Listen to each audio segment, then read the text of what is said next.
a new one. I don't know. Do you want to record the episode? Are you gonna be able to do two things at once? I will draw the moon of Praxis. Oh, you will draw the moon of Praxis. All right. Well, here we go, boys. All right, we're gonna. All right. Okay, hold on. Let me think of where we want to start here. Hmm. Yes, we want to start. Okay, here we go, boys. Okay. We're doing Okay. the moon What of is? the moon of Praxis. Now, all right, we're starting with the Klingon Empire. Okay. So we gotta give context to this show. All right. Okay. What we want to be achieving here. So this is Parker. Hello. You're a longtime Star Trek fan. Yes. Um, give us your experience with Star Trek and how much lore you know. How much lore you think you know. Um, I know a good bit. Obviously, I think right now I'm supplementing the stuff that I don't know in super detail. Like, I can't tell you what the commanding officer of X ship was in X battle, but I can tell you kind of what the ships were, what the classes were. I can tell you the layout and the timeline of these civilizations. And whatever, I'm kind of supplementing it with Memory Alpha, which is their giant database for all of these civilizations. So Parker, you've been friends with me since I don't know second grade. Yeah. Right, and you've been trying to get me into Star Trek lore for as long as I could possibly remember. That's about right. You've always loved Star Trek. Yes. If I remember properly, we played Roblox, and your name was Knight Federation, and you started a clan, Uh-huh. and you built a Federation starship as your Roblox clan That is right. home base. Yeah, we called You it had the your own- Enterprise T. I didn't know Roblox was around back then. Roblox Yeah. was. I paid a hefty $5 to create this clan. and, you could and only you do had it your with own premium. website. I did. You had your own website. Yep. I Is it don't still know if up? it's still up. It was all find owned out. by someone else. It was who was an It was on amazing Webley, person. right? Yeah, it It was, was on on Webley. Webley. Night. It's definitely still up. Huh? It's definitely still up. Is Is it? it really?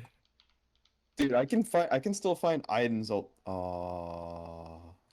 Never mind, it might not be. Oh. Okay. But yeah, no, it Yeah, I don't know. All right, so you love Star Trek, yes. right? Yes. Bijan, how Yes. much do you know about Star Trek? I literally started watching Star Trek the Star Trek Deep Space Nine halfway through season 2. Jumped in on a really good episode and thought it was like really cool, and kind of stayed with it from there. There you go. Yeah, that's it. Any previous experience of Parker harassing you about Star Trek? No, I No?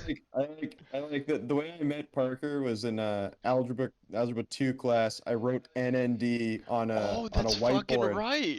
I I wrote forgot about NND on that. the whiteboard, and like suddenly, like an NPC, he shot up out of his chair and started a quest line with it. That's right. Explain what NND is. That was one of the coolest things. Like Spencer explained to me, just write NND on a board, and somebody will get up and explain that to you. Yeah, that was That's exactly what happened. Yeah, the Spanish class did not. I posted something on Instagram about Nuke, North Dakota, and my all I know is that Mr. Garnett apparently had a Google thing that would. All right, we're getting off topic. Uh-oh, We're getting off alright, topic. alright, New alright. North Anyway. Dakota will be another Star Trek episode. I feel sure. we gotta stick to Okay, the yeah, point. yeah. I'm Natalie. I've been friends with Parker. I've been harassed about Star Trek lore for almost my entire life, and so this is finally Parker's way of explaining to me and Bijan his love child. And Parker wanted to start out with like the Klingon Empire because Well- we were both kind of interested in it, and he said that he likes it. I don't know. Yeah, That'd be I cool. mean, I think it's way more interesting if someone who's uninitiated chooses kind of the topics. So Atlee came to me and he's like, Klingon Empire. I was like, I can do that. All right. So, So where do we start? well, you can't. Okay, so what you have to understand in Star Trek is there's a race before all of the factions. Oh, There was a I didn't race know about before this. the Federation, there was a race before the Romulans, there was a race before the Klingons, and they had explored the galaxy for what they said was, I think, hundreds of thousands of years, and they had not found any life Can I take a within guess? their Can I take a guess? of what the faction the species The was. Ferengi. No, The Ferengi. no, it was Of not the course. Ferengi. No, no.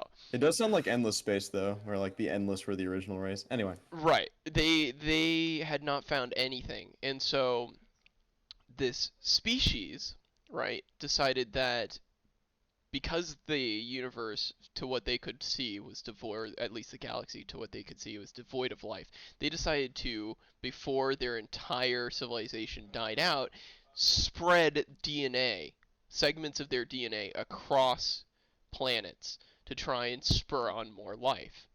And so, flash forward millions of years, and we get Oh, so like Louis C.K. over that plant. Oh yes, Splash is the thing. Okay. Splash all over these planets, and bada boom, bada bing, you get different factions. And so what rises out of that is a faction known as, or an empire known as the Klingon Empire. Now, little is known of its really, really early days. We only kind of know things from stories that the Klingons themselves tell, because obviously Star Trek is from the Federation perspective. So, what we're going to start out with the Klingon Empire is their mythos. Okay. Yes, The because founding. you cannot understand the Klingons without the mythos. So, you have a figure known as Molar. And Molar was Let me guess. He has some really big teeth. Little is known of Molar's teeth. He had a large incisor, a lot of molars. No, He had a father named Wisdom.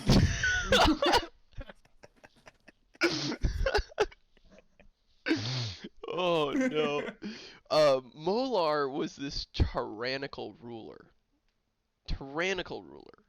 on the Klingon Empire. And what we learn is that a champion arose named Kahless the Unforgettable to challenge Molar's rule, to take back the Empire. And so, in the 14th century, right, Kahless the Unforgettable challenges Molar. Molar sends 500 of the Klingon Empire's strongest troops to go defeat Kahless, and him and his wife beat them all up. I had a question. Yes. How far down was the Klingons' technology at this point? Were they still basically cavemen, Yeah, or did they have space travel? little is known as to their empire, but it is thought of as before they were able to get into space. This happened, yes. Okay. And so they so anyway, Kahless fights Molar, Kahless wins, and Kahless rules over the Empire, which is pretty much Kronos. I think at that point they might have been able to. You know what? No, I take that back. They were able to actually get into space, because Kahless at one point, towards the end of his rule, points at the stars and says, "I will be there. Come look for me there." I will be in Stovacor, which is their version of Valhalla. So anyway, so the Klingon Empire, the Kahless sets up this kind of basic guide for honor that all of Klingons need to abide by. This warrior race in which, your honors won through victory and battle. And Kahless puts this into the zeitgeist of the Klingons. And so big word. Yeah, I know. Look at me. Very SAT. un-Klingon of you. So anyway, so what happens then is that Kahless kind of is deemed emperor, and they start kind of expanding outwards. Again, I think they had at that point they had space travel, expand outwards. They rule over this empire. Kahless ends up leaving. He goes to Sovacor. The High Council takes over. It used to be that there used to be an emperor, and then a High Council, and then the High Council takes over all the political decisions. And the High Council, for a little while, devolved into political struggles, because the High Council is just filled of houses. And these houses, angry houses that it turns out only can win honor through victory. Well, whenever you don't really have many people to fight, victory is won by beating up other houses. Yeah, the houses. Okay. And so they devolved into some political struggles where they were fighting against each other. But then, once the High Council completely took over all political decisions, and Emperor, the title of Emperor of the Klingon Empire was just given as a title to random Klingons. Pretty much, it was, you would have to be the best warrior or whatever, but it was just a title only. They started. Who had all the power? It was all the power was the High Council, and then once then the High Council found out to stop the Klingons from devolving into fighting each other. The best way and the best solution was to constantly expand outwards. So they had a ginormous expansion where they subjugated races and they expanded significantly far. And they had some of the best technology in that sector because as they expanded outwards, they were just able to constantly upgrade their technology through conquest. Okay, so they weren't making anything. They were just stealing stuff. Well, it is seen that there are Klingon scientists, but Klingon science is a lot of, well, if I beat you up, my idea is pretty much better. I see. And so a lot of their technology is through conquest.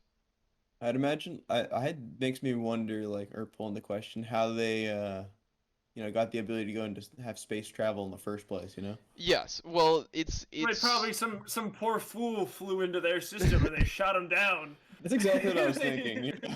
Well, yeah, the houses have need for science, right? They need science to expand. They need science. The more science that they have, the better. The more science, the better of a fight you can right, put they up. can. They have a better fight. They can go and take over. So it's thought of that the houses. Whenever a Klingon isn't a warrior, they could still earn honor through like performing, and giving scientific technology to houses. So the houses might, in Klingon society, although not enough is known of their ability to produce science, the idea is they might be able to get there because the houses are always trying to compete with one another. Marketplace of ideas. Yes. So So researching technology is not a Ferengi thing. Is not seen as a Ferengi thing in no.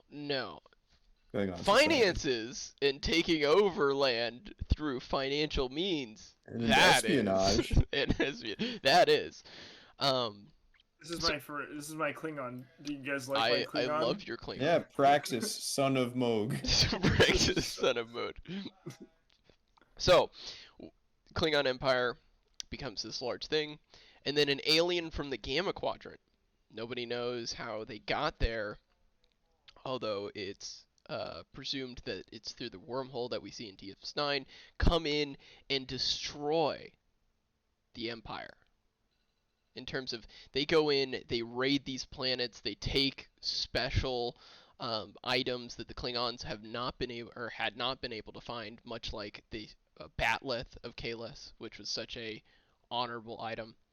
And they come in and destroy. Was the Batleth of Kahless, they whoever was the Emperor got to hold that thing, right? Pretty much, yes. And that was supposed to unite the houses. But the Herc came in, this alien force from the Gamma Quadrant, and just ravished their territory. What did the Herc look like? The Herc, not a lot is known of the Herc. Star Trek Online kind of create them as this kind of like swarm type enemy, but we never really see them. And so they invade Kronos. It was known as a dark time. They took a whole bunch of relics and then they left. And so now we move on to, we kind of fast forward a little bit. to where we first meet the Klingons, which the Klingons devolved after that Herc attack, devolved back into fighting with the other houses because they can no longer withstand their large empire, because the Herc has destroyed so much of their infrastructure. So the houses kind of fight again, and then at one point, it's turned out that a group of kind of spongy might be the best term, but a group Spongy. spongy. Yeah, they. Okay, if there's an adjective you choose to describe a group of people, Hey, spongy. I'm you've telling gotten my you, attention. there's a spongy race. Spongy. Spongy. I Yeah, need to know what this means. yeah. Yes, continue, please. You have Well, my attention. okay, so basically what happens is the spongy race, which is known as the Sudan. I have to find out what their actual. They have like an actual name. Oh, Okay, hold on. Suliban. That's what it is. Suliban. And Suliban resistance, and basically that they were causing this. This was an outside race that was causing a kind of fighting between the houses, right? They kind of pitted up as they'd attack convoys and things like that, as if it was other houses attacking other houses, so then the Klingons would devolve into war. And so thus, before this, the Klingons didn't really care about Earth. Earth was this, like, defenseless piece of rock that the Vulcans were kind of taking a hand in, because the Vulcans, came to Earth, performed first contact. They had a whole lot better technology than the Klingons, and the Vulcans basically said, hey, we're guaranteeing their independence, so stay away. So the Klingons are like, whatever. Well, in an effort to weed out this Suliban that was like making the houses fight, Klingon goes to Earth, or goes and tracks him down at Earth. He was taking refuge at Earth. So we meet, the Klingons on Earth. The Klingons start to have like this conversation and this dialogue with Earth at that time. Archer, one of our founding members of the Federation, first meets this Klingon, but the Klingons are so far more advanced than the humans right now. So far more advanced. They were like, okay, well, we realize that it's a Suliban because Earth, it doesn't even have warships or whatever, so it can't be Earth that's doing it, and it can't be our own houses that's doing it, because our own houses, that's not attacking these convoys would not be an honorable. Klingon of them. Yeah, would not be an honorable thing to do. So anyway, so from that they help Archer kind of defeat these Suliban Cabal, which is what their entity was, and then they go back into infighting and disarray. Of course. Yes, they attack the Federation, or like they devolve into Federation and Klingon war, as seen in Discovery, but nobody likes that. Discovery. Everyone loves Discovery. Discovery is interesting one, and then we get to some interesting one. You hate Discovery. Yeah, Discovery's not great. All right, so then we get to everyone's favorite. Okay. We get to the rise of augmented Klingons. Okay. So, in the original series, Klingons were humans. But they were humans because the Klingons that Kirk was fighting was augmented with this kind of virus that would deform the Klingon ridges back to this kind of what they saw as a primitive state, which just so happened to look like humans. And nice, easy for the budget. Right. Yeah, it was at that point it was very easy for the budget, and then it was easy once they were making a prequel to go back and say, hey, they were augmented Klingons. I see. But they were augmented Klingons. These Klingons were they were vying for power within the High Council, and eventually they were excised, and all of them died at the hands of the High Council. And then we get to Praxis. Oh okay. Boy. So you've been talking a lot about Praxis when I raised you the idea of this podcast. And you kept The saying over moon and over, the of moon Praxis. of Praxis. The moon of Praxis. The moon of Praxis. And the first thing that came to my mind is Cadia stands for 40k. Yes. But what is this moon? All What right. is the significance of this moon? So in 2266, there was a Federation. Oh, he's dropping a date now. Okay. Yeah, I know. The Federation ambassador who was trying to make a planet of galactic peace on this remote planet in the neutral zone, where basically the High Council and the Federation could get together and start to, because Federation and Klingons had been kind of adversaries, right? They were at each other's throats after, the Klingons came back, and after the territorial expansion of the Klingons, the Federation was a little wary of them. What is the moon of Praxis? So the moon of Praxis is where the Klingons decided to store all of their power. Okay, but what? So the Klingons decided, because they did not want, they had power on their planet, but they wanted to, once they were expanding, to do mining operations and to put more power stations on this moon of Praxis. And eventually, because of how poor the mining operations were and how poorly constructed this energy was on this moon, the moon of Praxis blew up. Completely blew up. Wait, way to go, Klingons. Klingons Yeah. are not known for their engineering masterpieces.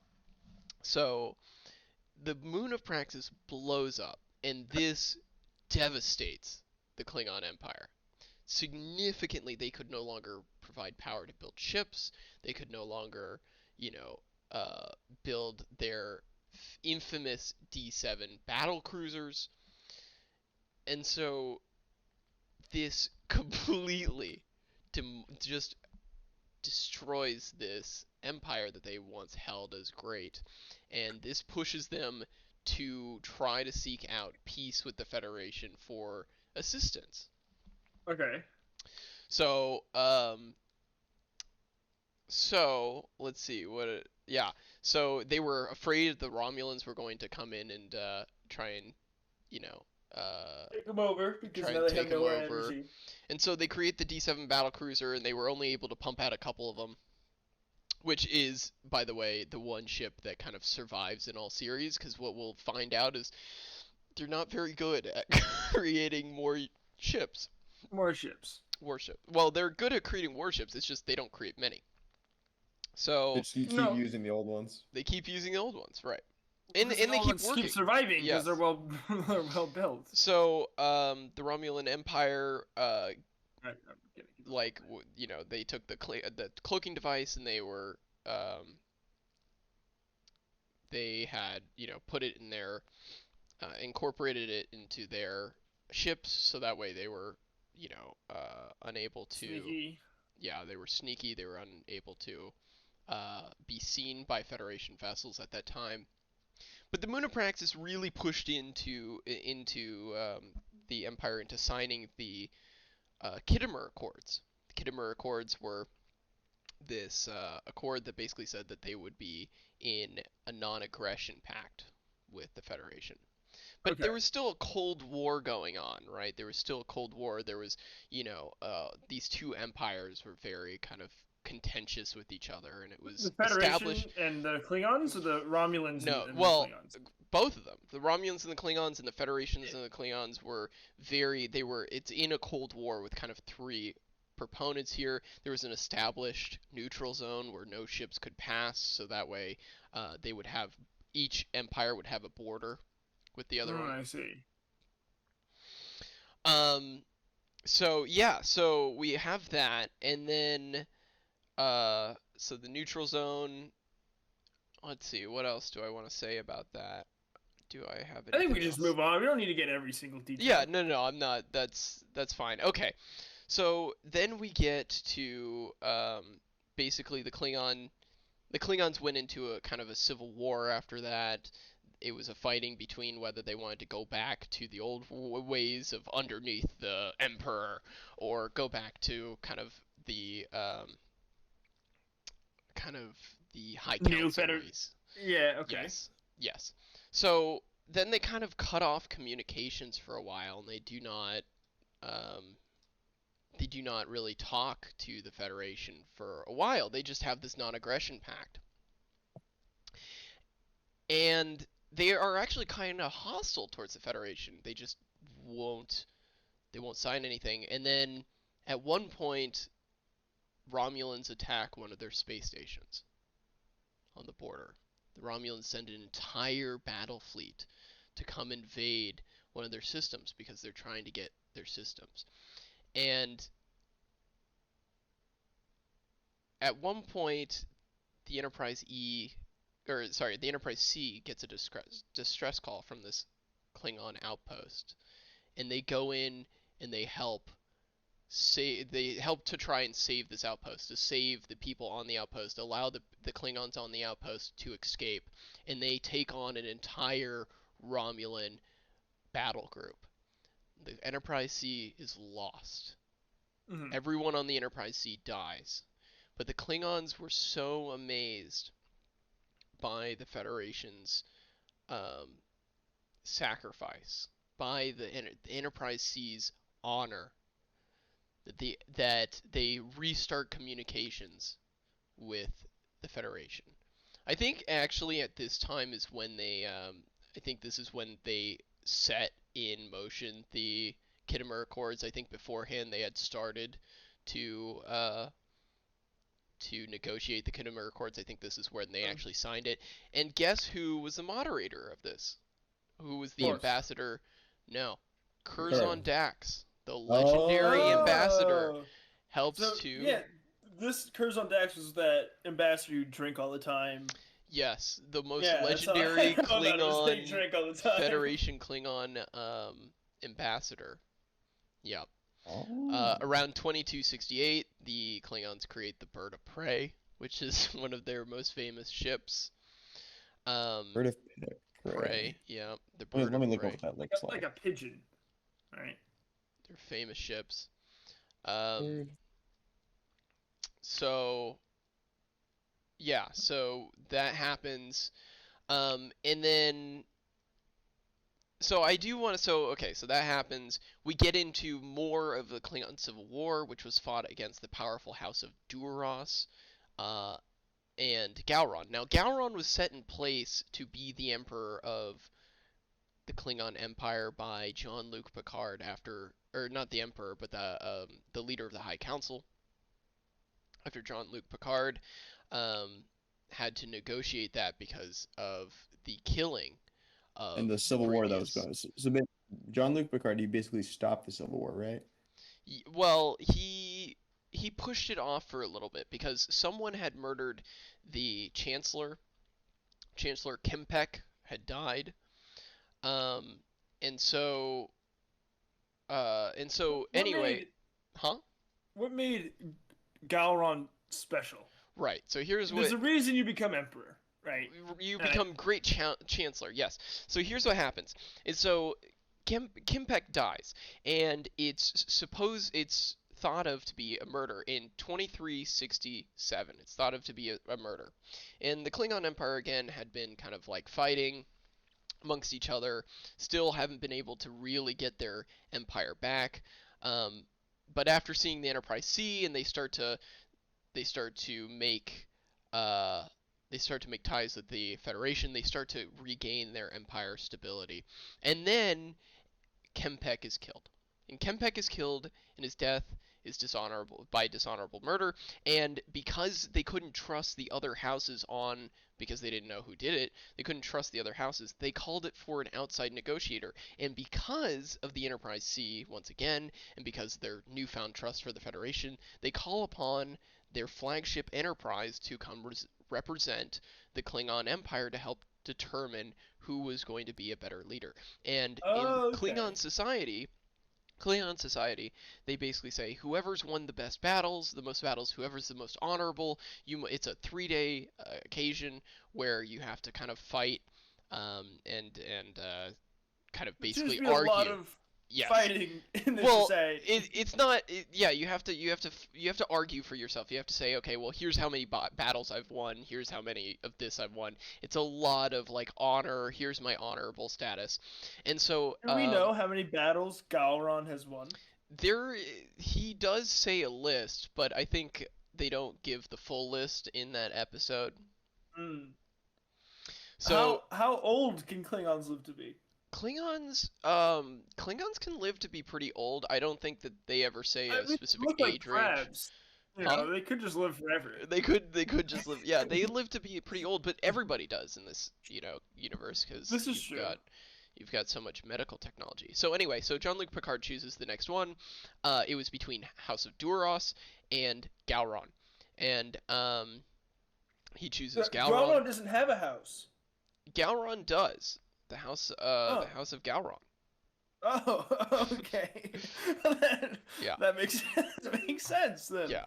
Is the house just the name of the person? It's whoever leads it, just like how there was the House of Quark. Ah, I see. So the House of Gowron, the House of Duras leads it, right? Well, Duras is a family name, more like. Okay.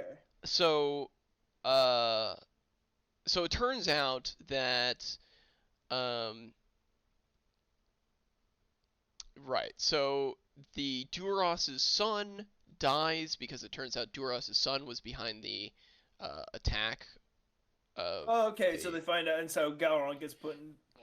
Gets put in place, and Gowron leaves victorious and is now this great emperor or great chancellor. House of Gowron. House of Gowron. Now here's the problem. The House of Duras, and here's what I like to call the Duras era. Duras as a house has always been vying for power. They're a very powerful house, and they're behind a lot of the political disruption behind the Klingon Empire. They're not a very honorable house. They're not a very honorable house. Worf, right? Mm-hmm. One of the stations, and it's pointed to be the station that got attacked that was saved from the Enterprise C, but it's never been confirmed. But one of the Klingon stations that was under attack by the Romulans, right? Worf's family was on. Worf, son of Moog. Okay. And there was transmissions coming out of that station that basically implicated Moog in telling the Romulans the defense codes to the space station, so that way the Romulans could come in. Well, it's later found out that was actually Duras. The House of Duras had given all the codes to the Romulans to come in and take over that starbase, so that whenever the Romulans did eventually take over the Klingon Empire with the Duras' help, they would install Duras, the House of Duras, as the leading house. Under this kind of fake government, Duras. House of Duras. And this is learned by Worf, and Worf goes to, before Kimpak was assassinated, Worf goes to Kimpak and says, hey, basically, House of Duras, we found out that this evidence is House of Duras. But the problem was the House of Duras had so much power within the Empire, it would have shattered the Empire into civil war. So Worf decides that the best thing for the Empire to do is to, and the most honorable thing to do is to take the repercussions of what he was going to say was his dad's dishonorable actions. So he was excised from the Klingon Empire. Well, after Kimpek's death, House of Duras comes back and says, you won unfairly, you are just a Federation puppet, Gowron. And so we will fight. And so the House of Duras and the House of Gowron go to war. And they have a huge civil war. Worf leaves the Enterprise and goes help Gowron to install Gowron as victory, and kind of wins back a little bit of his honor from the House of Moog. His honor was restored. Later we find out that it was taken away again whenever Worf decided not to join Gowron on his quest to Go Like defeat. Go kill the Dominion. Yes. Dominion. So the last couple of things. Orgonion. The last couple things I will say, and we'll have to do a part 2 of this because we'll get into some spoilers that we haven't actually reached yet. Okay. All right. But- Because we are watching together Deep Space Nine. Right, we are watching together Deep Space Nine, but we'll do a couple last things. All right. Okay. So And then I want to focus on some of the memes of the community yes, around Star Trek, Yes. around the Klingon Empire, and Yes. just sort of your favorite part, one of your favorite aspects of the Klingon Empire. And then Okay. I think we'll get Bijan's take. all right. Yes. And then we can all wrap it up. Yes. All right. So interestingly enough, right? So their nation, because of these civil wars, because of this issues between the houses fighting, There you go. Kahless the Unforgettable returns. Now in the myth, What? Wait. in the myth, Wait. in the mythos, Kahless had always said that he would return when his people needed him the most. Kahless returns. Kahless comes back. Kahless is installed as emperor. But what they don't know, what it turns out to be, what Worf finds out, is it was a clone of Kahless, using Kahless's robe to clone Kahless's DNA.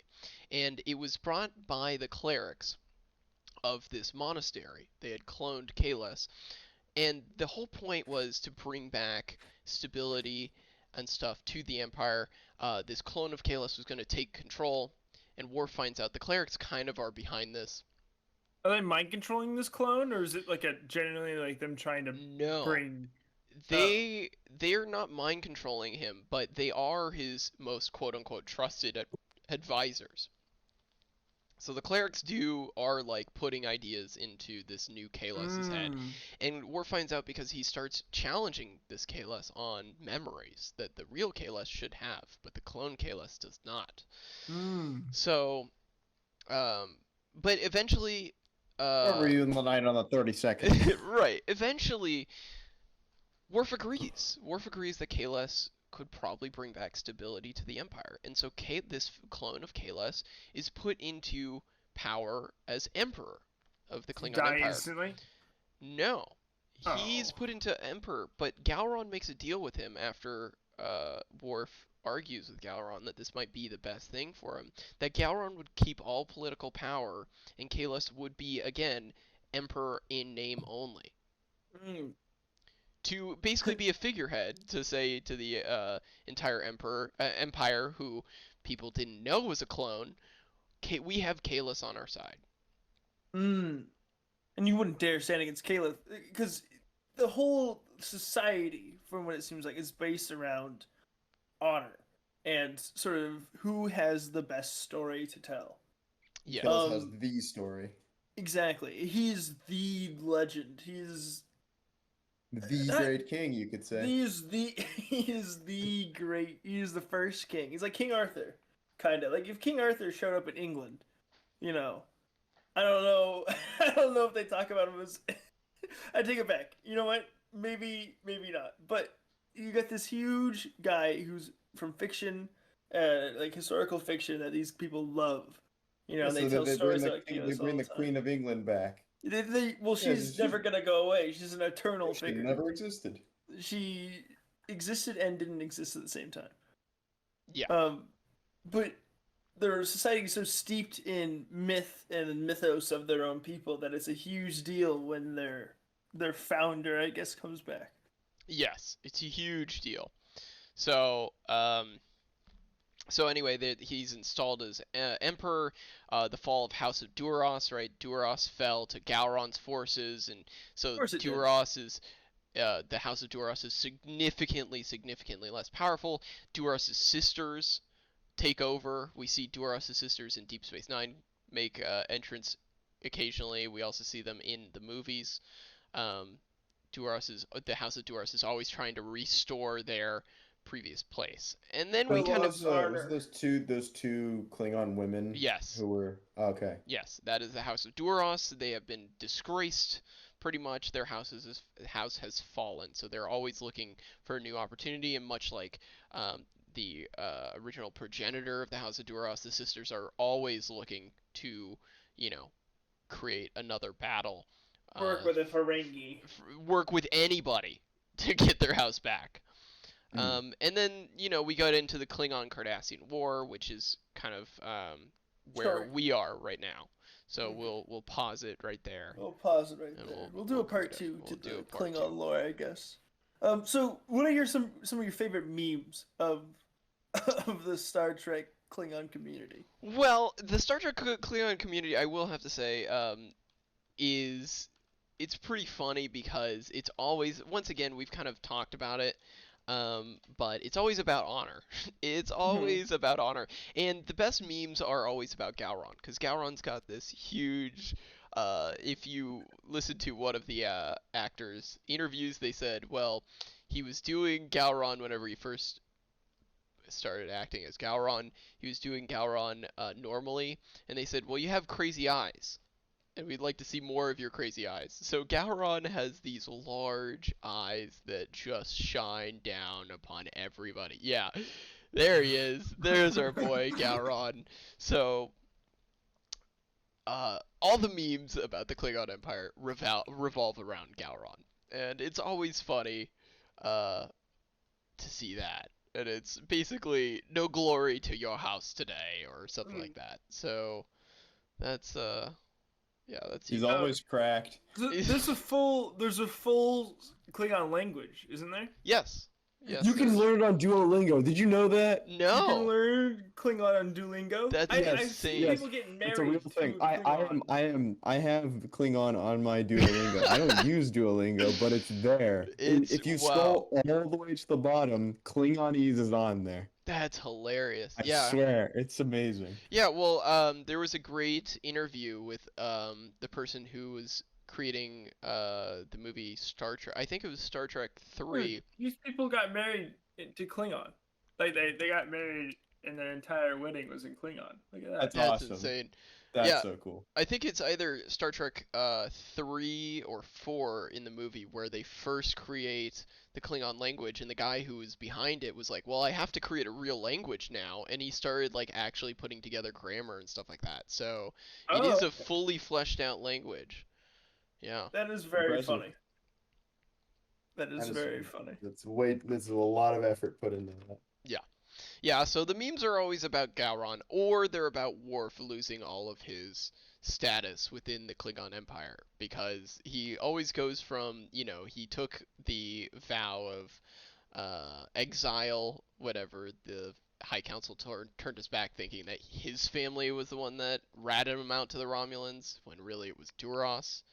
And then he was reinstated by Gowron. Worf really seems like he's and then taking a bunch of taken away. L's for the Klingon Empire to hold it together. Yeah, he Threw really... away the sword of Kahless. Yep. He found it, and then he's like, "Oh, I can't. I gotta throw it away." And then he got disgraced Yeah. multiple times just Well, to hold the whole thing together. We didn't even talk about that in this podcast, but he did go on a quest with one of the great swordsmen of the Klingon Empire to find this Kahless sword, and they both reached the conclusion that the Kahless sword would destroy the Empire, and so they And then throw it out throw into it into- space. Yeah, Oh, that's funny. Huge money. Yeah. Just get rid of Huge. them. but the last thing I will say about them, again, they do not update their ships. So at one point they were in a small, very, very short-long alliance with the Romulans, in which they kind of shared technology. Once again, they already kind of had the cloaking device at that point, but they were able to design the bird of prey, which is used throughout the entirety of Star Trek, which spans hundreds of years. There's no need if you get Right. one. So they that have the bird of works. prey, the D7, and in Deep Space Nine and Voyager, they start to a little bit of Next Generation. They really do start to kind of branch out from there, but most of their warships are going to be the D7s and the birds of prey. Bijan, what do you think about the Klingon Empire? Dude, the Klingons are great. They're just just space barbarians and having a good time for themselves. Everybody else is worrying about their politics and the entirety of the Klingon Empire really comes off as while you were studying your politics and law, I studied the blade. Yeah. I was That's building their this entire- sand castle to defend myself against the. Yeah, well, there's really two things going on here. There is a political class, which is the High Council, which is always trying to war with each other. Mhm. And then there's the warriors, who are just like, I will fight any battle for honor. I don't care. to Any get into story. I'll just Stovencore. more stories. Yeah, right. To get It, into it Stovencore. almost feels like what's it called? The High Council is spreading this idea of honor and whatnot to maintain themselves. If they keep everybody stupid and like, off to battle, they maintain power easier, which is Yeah. really interesting, I think. Yeah. Yeah, I mean that is entirely If they're possible. smart enough to realize that. Yeah, and like Worf is like this huge threat because he's not a member of the High Council, but he also isn't like all caught in war. I don't know. I think that's really interesting. Right. I Well, think and that's on top cool. of that, despite it, Worf first of all was the first Klingon to be raised by humans, or at least one of the first. And on top of that, it's really, despite them having now friendly opinion of the Federation, because the Federation literally died for the Klingon Empire, or one of their ships did, their flagship, in fact. They really look down upon any of the Klingons joining Starfleet, joining the Federation. So the fact that Worf is in Starfleet and Worf is kind of He this represents the outsider. enemy. Yeah, he is someone that the Klingons are very hesitant to even be around. Because he represents a different kind of Klingon society that would mean they lose power. Yeah, Yeah, the 'cause different society and A like Klingon you can Federation challenge that. alliance would be the destruction of the Klingon way, I guess. Yeah. Or like, alright, or at least for what the High Council is like, they would no longer have power, and that's like, exactly the and they have power to- they used to have. yeah, and they have to spread the idea. Oh, this is bad for the entirety of the Klingon race, not Mhm. just us.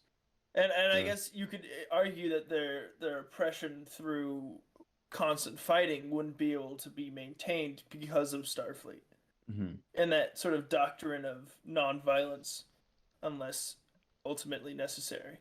Yeah, it And sounds you like see, it's- Worf is not the typical Klingon. He could fight a good fight, but he's not a.